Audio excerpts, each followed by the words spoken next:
Bonjour, nous lisons aujourd'hui le début du chapitre 33 du livre de l'Exode.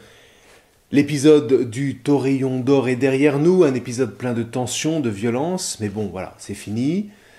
Maintenant, il faut reprendre la marche, seulement voilà, vu ce qui s'est passé, eh bien, on ne peut pas repartir comme on était venu. Entre l'arrivée à l'Horeb et le départ, il y a eu précisément l'épisode du taurillon qu'on appelle souvent le péché originel d'Israël, parce que, à bien y regarder, eh bien, le scénario est le même qu'avec Genèse 3.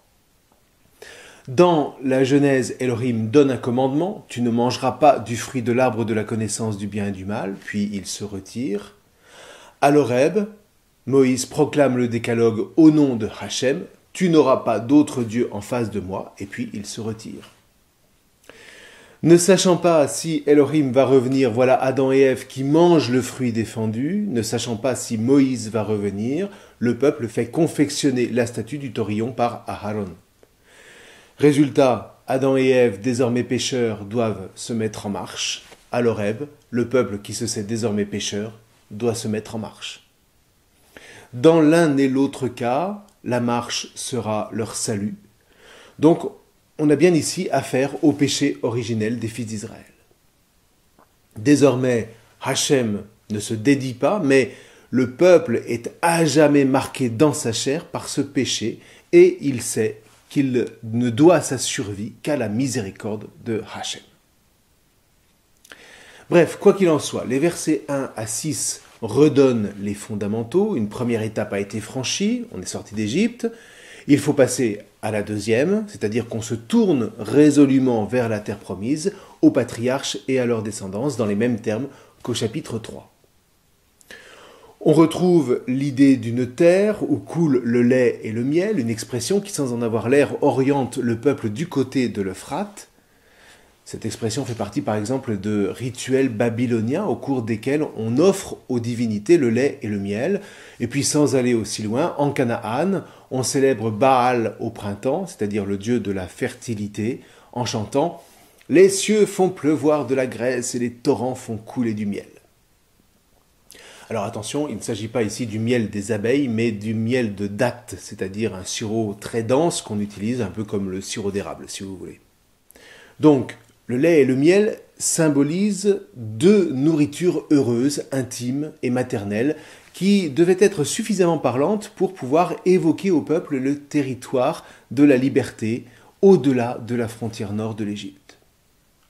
Et quand Israël reprend cette métaphore, c'est en la comprenant comme le signe que Hachem nourrit son peuple par-delà le désert. Rien à voir donc avec Charlie et la chocolaterie où les rivières sont en chocolat et les arbres produisent des sucettes. Par ailleurs, cette expression fera fortune puisque Isaïe la reprendra pour redonner l'espérance au peuple quand il sera menacé d'invasion. Il annoncera la venue de l'Emmanuel en disant qu'il mangera précisément du lait et du miel. C'est au chapitre 7, verset 15. Une nourriture qui lui permettra de choisir le bien. Et puis on la retrouve, cette expression, encore dans le Cantique des Cantiques pour évoquer la relation amoureuse. La menthe est décrite avec les caractéristiques de la terre d'Israël, de sorte que, lorsqu'il l'embrasse, le roi goûte au lait et au miel. C'est au chapitre 4, verset 11 du Cantique, c'est-à-dire qu'il atteint la terre promise. Vous voyez, cette expression du lait et du miel constitue une sorte de code pour susciter un esprit de conquête et un goût de l'aventure sans lequel personne ne se met en marche. La fin du verset 3, quant à elle, est mystérieuse. « Je ne monterai pas au milieu de toi, car tu es un peuple à la nuque dure. » Alors ici, le meilleur commentaire est celui du Targum Yonatan, qui glose le verset en disant « Il n'est pas possible que j'enlève la Shekhinah de ma gloire au milieu de vous, mais ma gloire ne demeurera pas là où vous établissez vos campements, de peur que je vous extermine en chemin, car tu es un peuple à la nuque dure. » Vous voyez, ici, l'interprétation devient beaucoup plus claire. Avant le péché du taurillon, la gloire de Hachem, sa présence, sa Shekhinah, était au milieu du peuple, à travers notamment la colonne de nuée.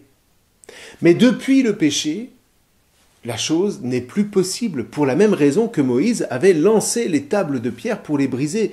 Rappelons-nous que s'il ne l'avait pas fait, la sentence de destruction aurait été inévitable et la montagne se serait effondrée sur le peuple. Eh bien, c'est la même chose ici. Si Hachem apparaissait dans toute sa gloire au milieu du peuple, eh bien la fameuse Shekhinah ne pourrait que détruire le peuple désormais marqué par la trahison du péché. Donc, pour continuer à être présent, il faudra que ce soit en dehors du campement, ce que la suite va confirmer, puisqu'au verset 7, on nous raconte que Moïse établit sa tente loin du camp. Une tente qui prend le nom de tente de la rencontre ou tente du rendez-vous, avant que ce nom ne soit donné au tabernacle, qui, je vous le rappelle, n'existe pas encore. Dès lors, il ne reste plus au peuple qu'à pleurer sur lui-même dans une attitude de deuil et de repentance. Tout élu qu'il soit, il se découvre pécheur comme les nations.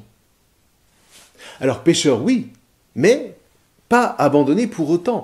Et là, il y a un grand message. L'élection convoque ici le peuple à l'humilité, là où jusqu'à présent menaçait la présomption ou l'orgueil, si vous préférez. Dans le fond, on l'a dit, vous voyez, Israël apprend qu'être élu ne signifie pas être le meilleur, mais consiste, tout en se reconnaissant pécheur, à se relever en acceptant dorénavant de se recevoir d'un autre, c'est-à-dire de Hachem. Et là, le peuple devient une lumière pour les nations.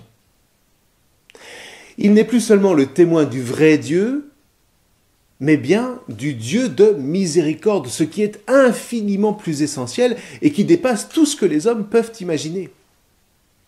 On peut ici songer au cantique de Marie. Hachem disperse les superbes et il élève les humbles. Eh bien, vous voyez, on peut dire que jamais la Vierge n'aurait pu chanter ça sans ce moment fondateur des chapitres 32 et 33 du livre de l'Exode. Les versets 5 à 6, quant à eux, reformulent cet épisode en y ajoutant cette parole de Hachem. « Dépose tes parures, que je sache ce que j'ai à faire pour toi. » Dit autrement, Hachem attend de voir s'il peut, oui ou non, faire miséricorde à ce peuple.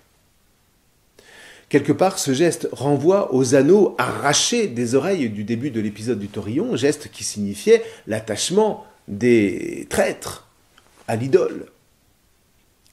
Cette fois, on n'arrache pas tant les parures qu'on s'en libère. La racine natsal est le verbe employé pour dire que Hachem a libéré son peuple sous l'angle où il a dépouillé l'Égypte des esclaves qu'elle s'était arrogés. Donc là, on se dépouille, on se libère volontairement de ce qui rend esclave. Et en l'occurrence, on se dépouille des parures au sens où on se donne les moyens de ne plus retomber dans l'idolâtrie, n'ayant plus d'or, ni même d'autres métaux précieux à arracher pour ce faire. Il s'agit donc d'une décision libre de la part du peuple, de sorte que, effectivement, Hachem sache quoi faire avec lui.